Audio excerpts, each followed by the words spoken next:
Go.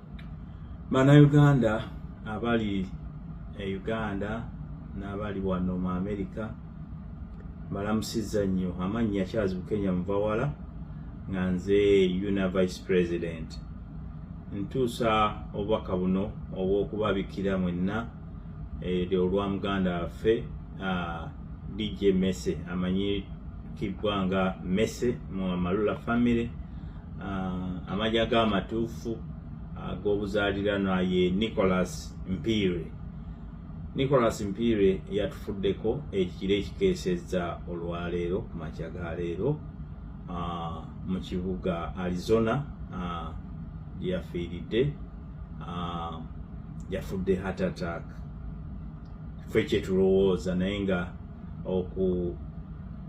ebisingawo tugenda bitegeera nga abasawo batubuulidde, naye ffe nga ffe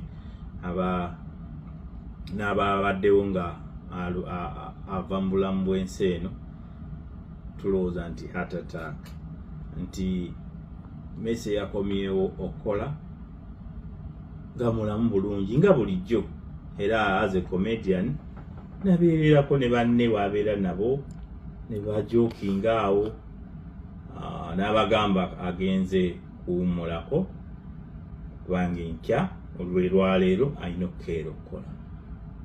Wayiseewo eddakiika nga 10 ate ne babayita nga muganda waffe ataawa, ne bagamba nti yafuuse baga nti alina akamuluma wano nga ku bbeere mu kifuba, naye of course embeera zaffe eza bulijjo ofuna akapainkiller, naye ndowooza kabadde serious.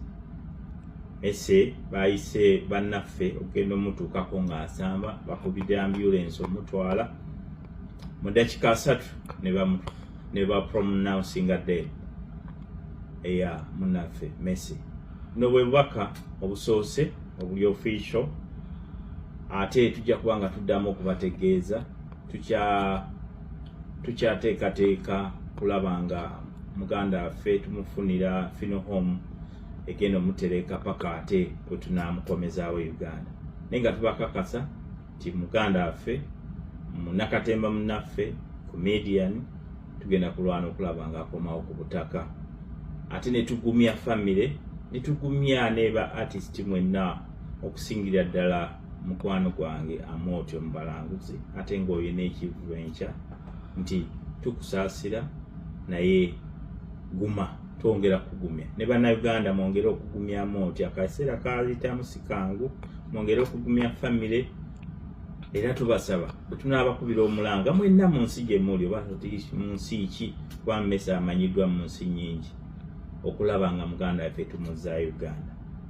Tetunnamanya misoso bwe ginaabeera, naye tuli mu nteeseganya n'abakulu abatambuza bode bajja tubuulira, ate nja kukomawo mbabuulire titwetaaga obuyambi okuzzaayo muganda waffe abadde tannamala wano mu America bbanga ddene, adde amazeewo emyaka 2. N'olw'ensonga eyo bwe buno obubaka kitalo nnyo, kitalo ddala. Manya nsigadde ndi Charles Bukenya Muvawala, UNA Vice President.